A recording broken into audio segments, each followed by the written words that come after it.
Hey, everybody. This is going to be my first attempt at a podcast. I am going to be starting a podcast now. The name that I've come up with, sorry, that was unprofessional, which at any point could change. Right now, we're moving forward with Progressive Truth with Shawn. So that's going to be the name of this podcast, at least for the time being. I am now trying to toss myself entirely into the progressive movement.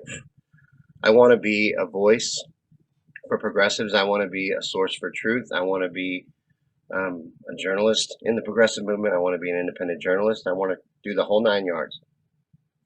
Basically, be an independent mini TYT with integrity. That's not a sellout like TYT is. I wish I'd used a better example. Let's say RT. Um, Again, I apologize for that. I'll get more professional, learn how to mute that kind of stuff. That's the other thing. This is the first episode, and I do everything by throwing myself in the deep end of the pool. So that's all this is. It's a learning experience. We're both going to go over some roadblocks together. Hopefully, that'll be fun for you. I used to be, well, I still am, a stand up comic. That was what I did at a low level. I'm mostly an opener or a middle. If you ever go to a comedy club, I'm either the guy introducing the other two guys or I'm the middle guy. I never got into the headliner level. But ever since getting so involved in politics, through working for Bernie's campaign and through everything since, I I had gotten to the point where I couldn't write comedy because I wasn't ever a political comedian. I always shied away from that kind of stuff. Those are my heroes. Those are the guys I look up to the most, like the Bill Hicks and the George Carlins, Richard Pryor, Dave Chappelle. Those guys, that's a lot. That takes a lot of bravery. I wrote silly comedy, like maybe your Mitch Hedbergs or your Jim Gaffigan, something like that. Not really serious stuff. Didn't tackle big topics. Hot Pocket, that kind of stuff. I didn't say Hot Pocket. That's Jim Gaffigan's, but you know, I didn't tackle big issues. You know, but what happened was I got involved in politics. I started volunteering for Bernie Sanders. That was when I really got involved in politics. I never paid much attention before, and because I didn't think it was that important, and it just felt like and is an orchestrated show. But we are still on paper a democracy, and in a democracy, you have got to take accountability and responsibility and participate in your government. We have failed to do that. So the way that things are is kind of our fault. So knowing all that now and having the problem of not wanting to be silly anymore, I want to be serious, but I still want to do comedy. I love it and I miss it. So my direction has to change. I had to become a political comic. When I accepted that, and I accepted that I have to do that, even though I'm intimidated by it, even though going up against that, my heroes, not against, but trying to play on that level, because I don't like to half-ass anything. It scares me. You know, there was an exercise that people used to do when I first started in stand-up. There was this one guy. His name was Matt, and he told me that one time he went on stage and stood there for 5 minutes, the whole 5 minutes. You get 5 minutes when you do open mic usually, 3 to 5. This place was 5 where I started out, and he said what I did was because I had a problem with stage fright, which is why I was a silly comic. I like to have a punchline every 15 seconds. You know what I mean? I like it to where the audience never stops laughing. I don't have to talk for very long without laughter because I'm afraid of the silence. I get scared of the silence. So he was trying to help me and give me advice. This guy was kind of the main MC. He hosted the open mics. So he was telling me that how he did that was a friend of his dared him when he first started out to go up on stage for his 5 minutes and just stand there. And he's not allowed to talk. He could look at his watch or use his body, but no talking for 5 minutes until he sees his candle. Then he can say goodnight and leave the stage. And that made him help get him over the fear of silence up there. And that's something that I'm going to have to learn from now on. And this goes out to anybody that's already booked me. Sorry You're getting a different comedian now, and any jobs I take in the future, I will now be trying to do the things that a Carlin does or a Bill Hicks. And the reason why is I think it's important because people are more open to learning new things or learning different things, things that may challenge their, I don't know any better way to say it. I hate to use this phrase because it gets so overused, but cognitive dissonance. The only way to break down and break through those walls, I think sometimes, not the only way, but a really good way that I can do is through humor. And because when a Bill Hicks or a George Carlin is dropping truth on you, you are not realizing or even guarding yourself against things that challenge your indoctrination or brainwashing, which we'll get to in a second. But you're not even worried about that because you're having fun and you're sitting there and you're laughing. He's got you laughing, your guard's down, you don't feel threatened. So you're open to learning, and you're learning whether you know it or not. You learn things listening to those kind of guys, and I'm gonna be one of them from now on. But once I started doing that, I realized, hey, that's not enough. Like I said, I don't do anything halfway. And I'm like, well, I want to be a journalist too. I want to go and I want to talk to people. I want to interview people like Rick Snyder and put a microphone in his face. I'm down to get arrested. I'm ready to do this 100%. I want to host a news show. I want to cover things that are important. That when something like Standing Rock's going on, you have someone like me there, that I can go to a place like that, or I can go spend a week in Flint, or, do an in-depth report and really get in people's faces and challenge and host. I want to host protests. I want to be a strong voice for the progressive movement from this point forward. I'm going to continue to do my comedy because I love it. But the more I think about it, the more I think that this is going to be my main focus.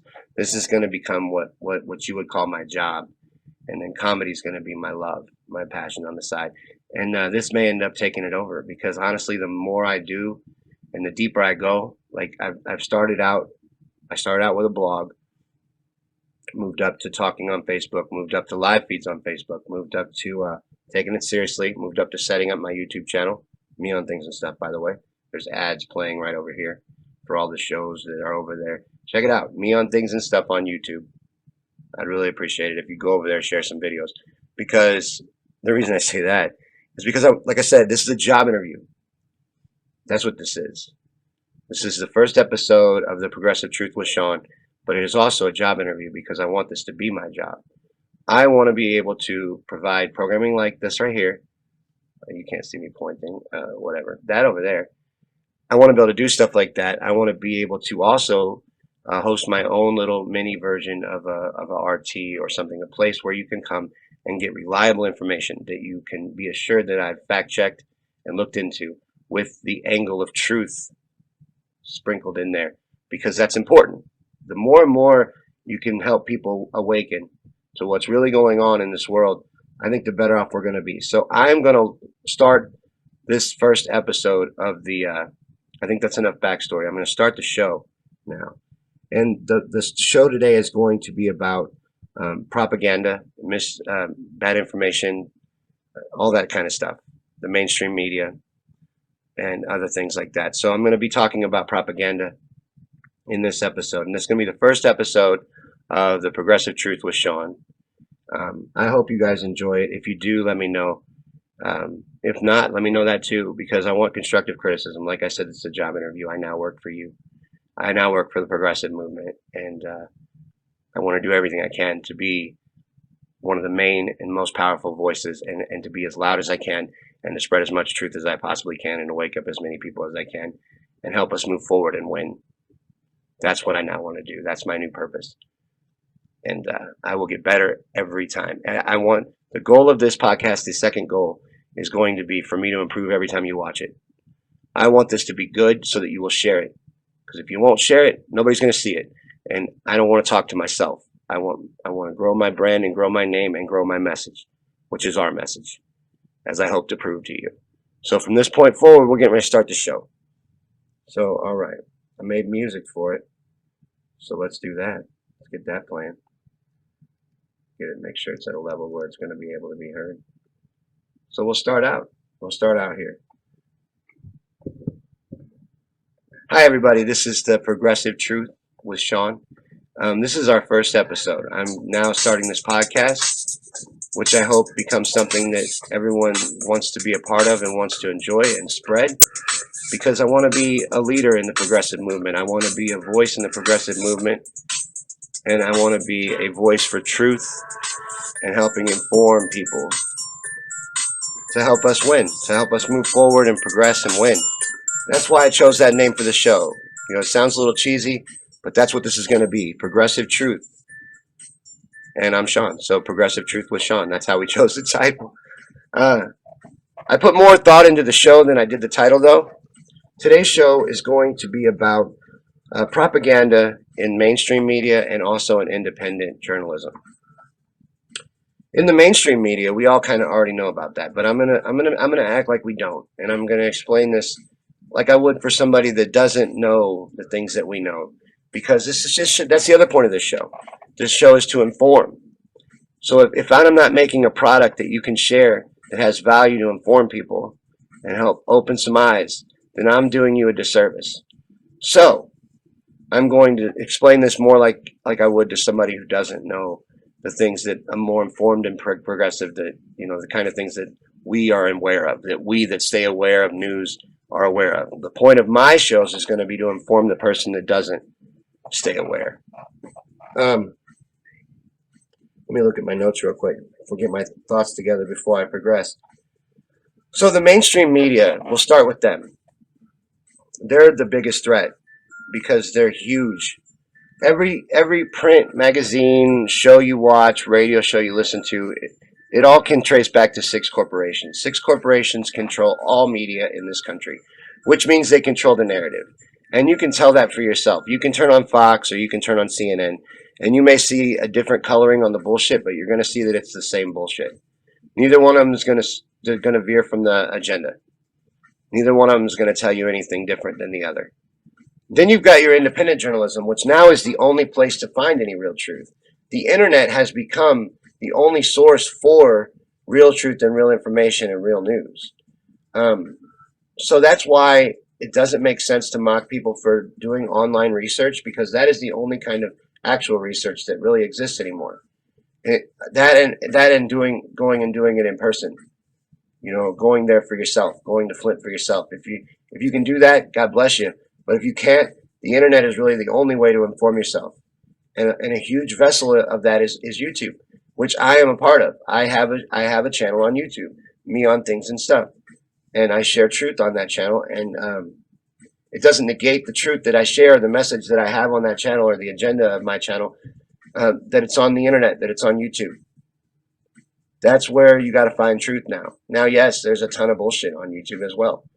But that's part of your job as a researcher in the internet age, to be able to sift through bullshit and find truth and find valuable facts and things that you can use that actually have value among all the garbage. Because everybody wants to be a star. Everybody wants to have a show. Everybody wants to host a podcast. And, that's going to bring me around to my second point. The mainstream media, we already know, is an enemy. And it's a very dangerous enemy. And there's been years and years and years and tons of research put into how to properly control a person. This stuff goes all the way back to before the Romans. Think about the Romans with the Colosseum. It's bred in circuses. You distract. That's how you distract people. You give them all this stuff. And think about all you've got. You've got the entertainment industry, the music industry, the television, your reality TV shows. Everybody's got to watch their favorite show. Music, I already touched on that. Celebrities, following Kim Kardashian's life or Kanye West. Why do you know things about them? Why do you know their children's names? Does this ever cross your mind? Like, why do I know 3 or 4 of Brad Pitt and Angelina's kids' names for? I've never met these people. They have no influence in my life, yet I know personal details about them. Why? I like Brad Pitt's movies, but do I really need to know his kids' names to like his movies? I don't personally know the man. So why do we buy magazines like People? Because they've been designed and because they know humans want that drama. They want that story. They want to know more about Brad Pitt. They love his movies. Why wouldn't they want to go into his house and feel like they know him? Feel like they can go to work and be like, Brad Pitt likes ham sandwiches, and him and Angelina like to rub each other's butts at night to help themselves go to sleep. People love to know that kind of shit, so they love to know their names. They love to follow shit like Charlie Sheen or Kim Kardashian or whatever is drawing attention at the moment. And they manufacture that shit. They make sure there's something always drawing attention, and if not, they create it. You know, they'll make Miley Cyrus do a sex tape or something. They'll make something happen if nothing's happening. You will always be looking over here while they fuck you over here. Whether you're following your sports team or whether you're following the Kardashians, whether you're following reality TV shows, whether your favorite thing is, doesn't matter. You will always be focused over here so you don't look over here. You can't see my hands. Focused over here so you don't look over here. Look in the left while we screw you over in the right. So that's the mainstream media's entire purpose. All of it. The whole entertainment industry and media is to distract you and to keep you distracted. And they also put predictive programming in it. It's packed with MK Ultra, things they learned during MK Ultra. You can bet you that it's highly, highly polished. Think about every news show you watch and how they all have that hypnotic beginning. Ever since the HD switch. So much effort goes into controlling people through the media, and it is powerful. It is very strong and it is a huge enemy. So we're up against a big opponent already, which is why the propaganda in the independent journalism is so dangerous. Now, I could talk about this without mentioning names, but I'm not going to, because I've been watching this particular person I'm about to name for a while. I watched her when she was sane, when her title made sense, and I think I've given away who I'm talking about. I'm talking about the same progressive. Debbie, you've lost your shit. You know, I hate to be so blunt, but sometimes you have to be. You know, you've grown to be a voice in the progressive movement, but you're using that platform to spread slander and misdirection and cause misdirection. You're confusing people with your bullshit. You've gotten your feelings hurt, like a lot of us did. But instead of just getting your feelings hurt, thinking, hey, I have a platform. You know, hundreds of people watch my live feeds and watch my videos and share my videos. Thousands of people listen to me. I go to these events. I'm involved. I'm a voice in this movement. And am I using that to help or hurt? Well, Debbie, you've been using it to hurt for so long that it's gotten to the point where I am going to have to go after you. And I didn't want this to be about that. And I don't want to use the very first episode to do something like that. But it's about propaganda. And this is important. And I think that what you and people like you, and just to take a little heat off of you, Debbie, I'm going to throw somebody else in the fire with you. Claudia Stiver with Cabin Talk. Another big problem. You guys are doing her a disservice. You're doing a disservice to the progressive movement. You're doing a disservice to our children because you're hindering progress. The reason for that is your whining strategy is not going to help us win, and we need to win now. We played political chicken. I would do it again. I stand behind the entire thing, everything that happened.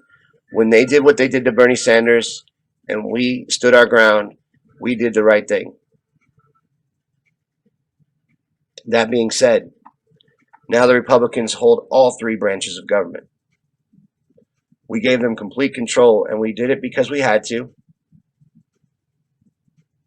If they'd have ran Bernie Sanders like they should have, being how he was the rightful nominee, they would have won. And they would not only have won the presidency, they would have won massively, causing the largest portion of your voter base to walk away from you. Because think about, a lot of times we only focus on our end of this little game of political chicken. For a second, let's focus on their end. Think about being the DNC. You are the head of the DNC, and you are in conversation with your donors and your owners, which we all know that the DNC has been, just like the Republican Party, taken over by the deep state and oligarchy that run our country and also our world. So, that's the boat you're in, okay? Now, you have to consider not only what your bosses and your sponsors are going to want, your oligarchy masters, but you're also going to have to consider the chance that you're taking, because apparently Russia can hack and make Donald Trump win, but the actual people that hack elections, that we watch them hack and fuck the shit out of Bernard Sanders, those people can't hack an election, but Russia can. All the way from over there, all the way from Russia. But the people that are right here in the United States that hack elections, they weren't able to help Hillary Clinton win. So when you want to bullshit me, make it make sense. Russia did not hack your election, folks, and everybody that tells you they did is either a liar or being very misled, or they're confused, because they didn't. They didn't have anything to do with it. The DNC rigged the primary, and they fucked over the rightful nominee. Then almost 60% of their base, let's say, walked away from the party and played political chicken. But they also played political chicken, which I was getting ready to touch on. Think about your them, and you know what you just did. Don't think that they didn't. The DNC convention was very uncomfortable for the establishment. They were supposed to be throwing a party for themselves, and they had to use noise canceling machines and, throw out half the crowd in order to be able to do that. By the time Hillary was dropping balloons on her family and pretending to be as excited about them as a 5-year-old child, they had driven away more than half of their voting base, and they knew it. So they played chicken too, and they lost. And when they lost, instead of taking ownership of what they did and going, hey, we drove away the majority of our voters, we ended up having an election that had the lowest voter turnout in history, because we drove away so many voters that didn't even vote now because of what we did. Or they voted green, which those votes went in the trash can, which I'll touch on later. So most of your voting base went away.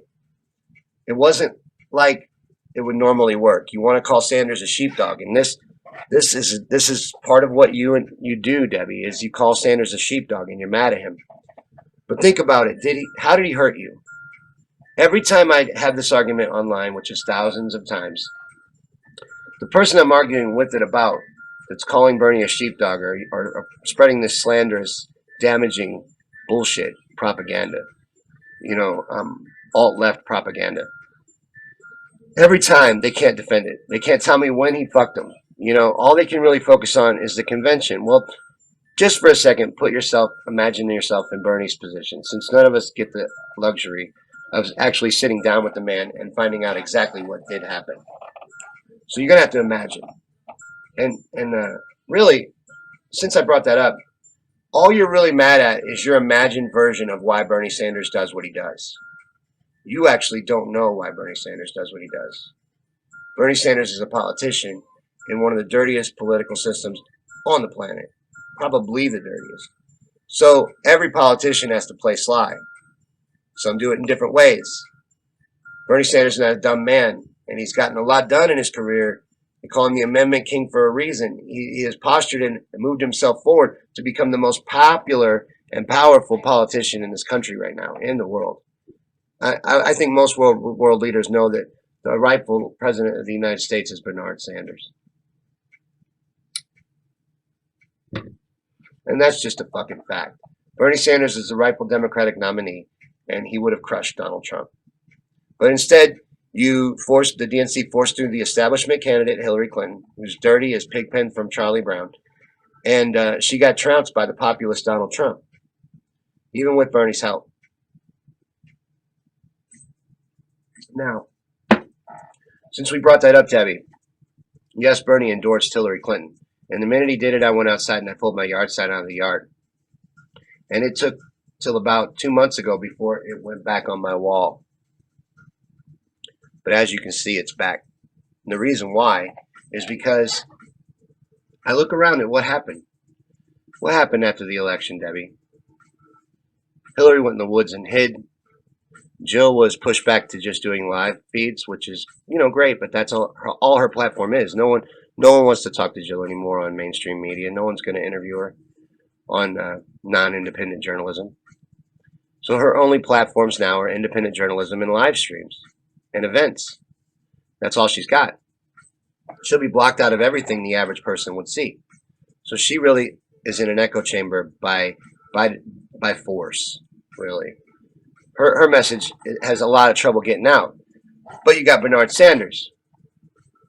And I think I've gotten sidetracked here, but hopefully this makes sense. You got Bernard Sanders, who is you instead of getting hurt and going green as some people want him to do.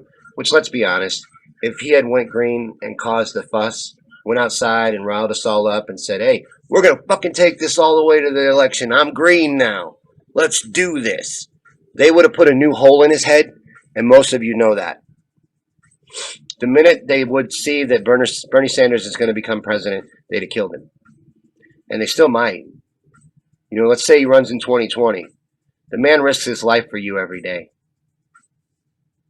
And I'm fucking sick of people shitting on him. Honestly, it's gotten to the point where it makes me mad.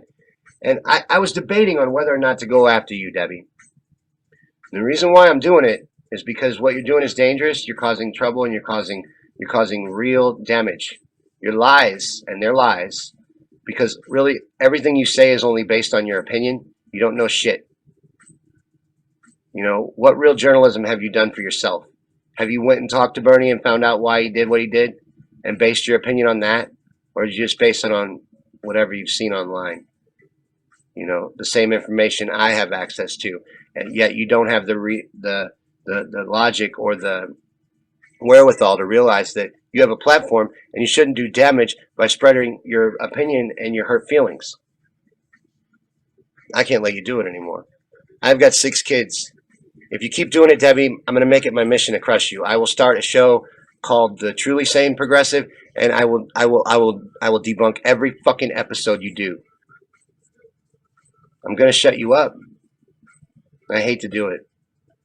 I hate to do it because it made me look like a bully, but I hope people can understand if I have to do that, why I have to do it. Because, like I said, we played political chicken. So did the DNC, but we did too, and we knew what we were doing. We knew the risks, and it happened. Exactly what we said was going to happen. The reason why all of us were crying at the convention, it all happened. And now it is what it is. A fucking stupid-ass reality star is our president. And probably the most dangerous president, exactly what Bernie said at the People's Summit in history. And not only that, he has full control of the government. At the state level, at the federal level, Supreme Court, they have it all. Now, the DNC and us, we did that. We played chicken. They played chicken. None of us backed down. I'm proud of us for that. Don't get me wrong. But now it's time to take ownership. This is still a democracy on paper. But in a democracy, if the people don't participate, how can you expect for anything to improve? It's like Bernie said 1,000 times. Any real change has and always will take millions of people standing up and demanding it. It's the only way anything's ever gotten done, and it's the only way anything ever will get done. So, Debbie, you got to stop this bullshit because in 2018 and 2020, we need to win. And people need to realize we got to get behind this STEM strategy that Bernie has because it is the only strategy. And I'm going to explain to you why real quickly, and then we'll wrap things up. We are the largest group, independents, liberals, and progressives. By far. By far. But if we don't learn to do what Republicans do, and that's unite, they always unite. That's the Republican strength. Maybe we should take over the Republican Party. Because if we take that one over, Republicans will still vote with us. No matter what. Do you think everyone that voted for Donald Trump is stupid or hateful? You think there's not a lot of people that voted for Donald Trump that aren't ashamed? They were even ashamed when they casted the vote that they had to vote for Donald fucking Trump. But that was their choice. But they'll do it because they're Republican, and they'll vote Republican because they believe controlling something is more important than the Democrats controlling it. So they'll come together and even get behind Donald Trump to win. And if we can't do that, we'll never win. So, we've established just now that we need to win because we played chicken. The world is fucked now as a result. And if we allow that to continue, they will do so much damage that our kids will fucking hate us, rightfully, for letting things get to that point. We did what we had to do. And now we still got to do what we got to do. And that means get involved 100%. Now, if all you can do is share things on Facebook and share truth and help share truth and tell people what really is going on in the world and helping people see the light, then that's all you do. And that is amazing. Do that. Do not stop doing that. You are not a fucking keyboard warrior. That is important. But if you can do more, do more. If you can, donate to a show like mine and help support this movement and move us forward and give me more power and financial strength to go out and do a week worth of coverage in Flint, or go to fucking Rick Snyder and get in his face and push for him to be punished. They're going to punish 5 city officials for involuntary manslaughter in Flint, which is great. But you may have noticed that the one that's dirty as fuck, the one that filled his pockets, poisoning a city and giving kids brain damage, he's not in trouble. He's not in jail. And he's not going to be unless we go there and we make so much noise. And I want to do that. I want to be that person. I'm ready to get arrested for this shit. I want to be able to look my kids in the eyes and tell them I did everything I could do. So if you want to help me do that, donate to shows like mine. Donate to my show through Patreon and help me do that. But if you can't do that, that's fine too. Everything I will ever offer from this point forward in my new venture as a voice in the progressive movement will be free. Everything. I'm poor. I respect free things. Plus, I want more people to enjoy it. I want everyone to see this. That's the point.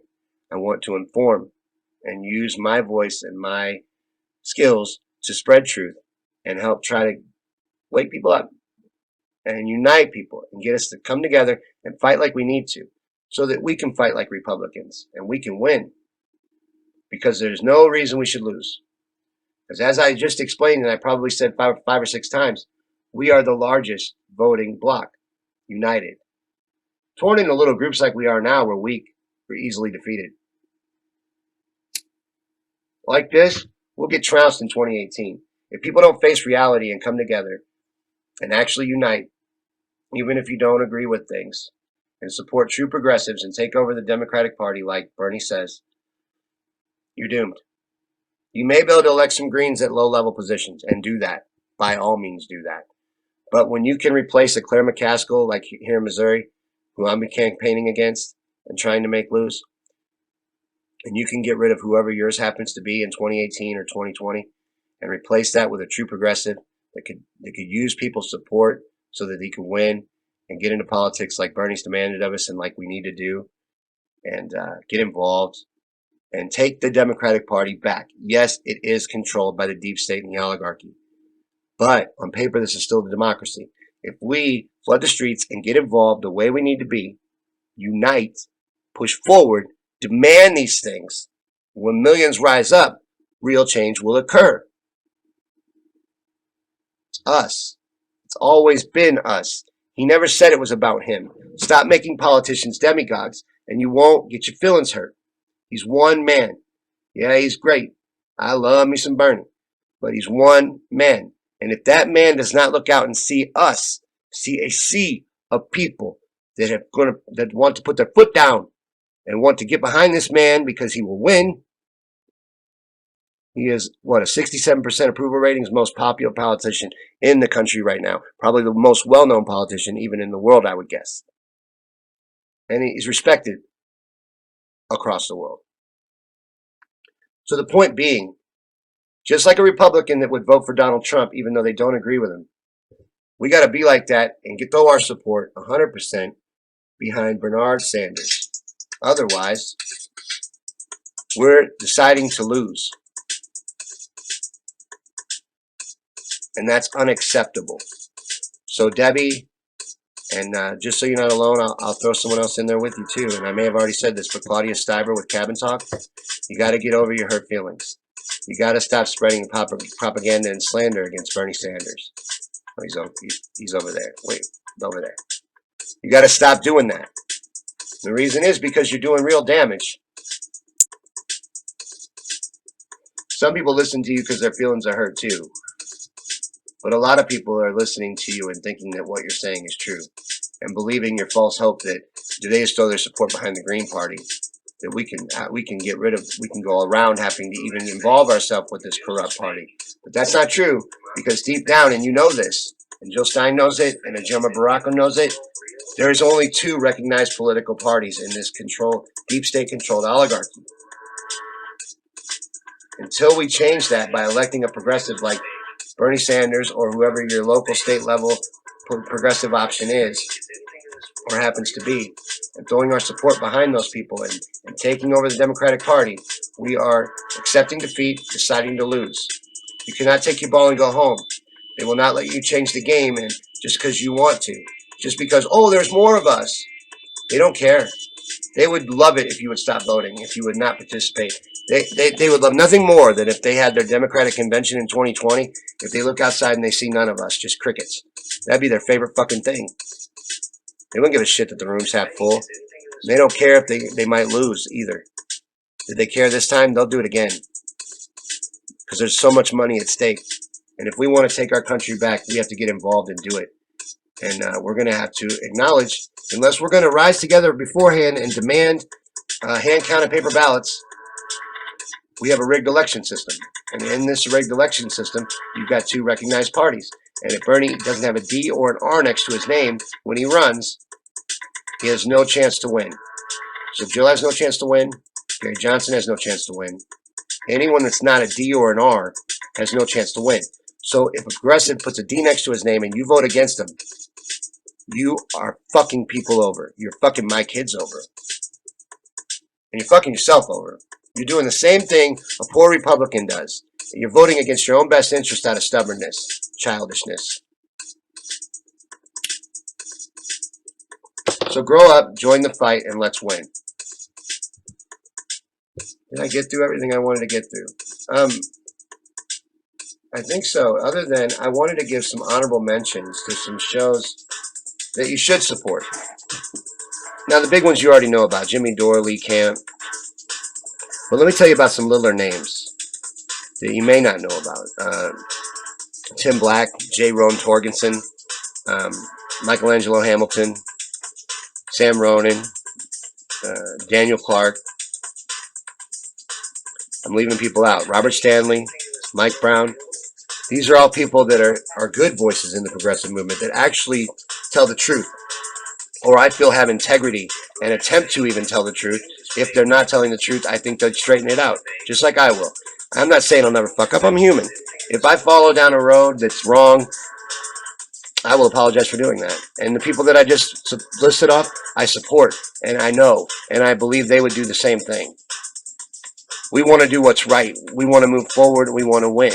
We want to progress. That is what a progressive is supposed to do. Thank you for watching The Progressive Truth with Shawn. This has been our first episode. I hope you enjoyed it, and I hope you'll tune in next time.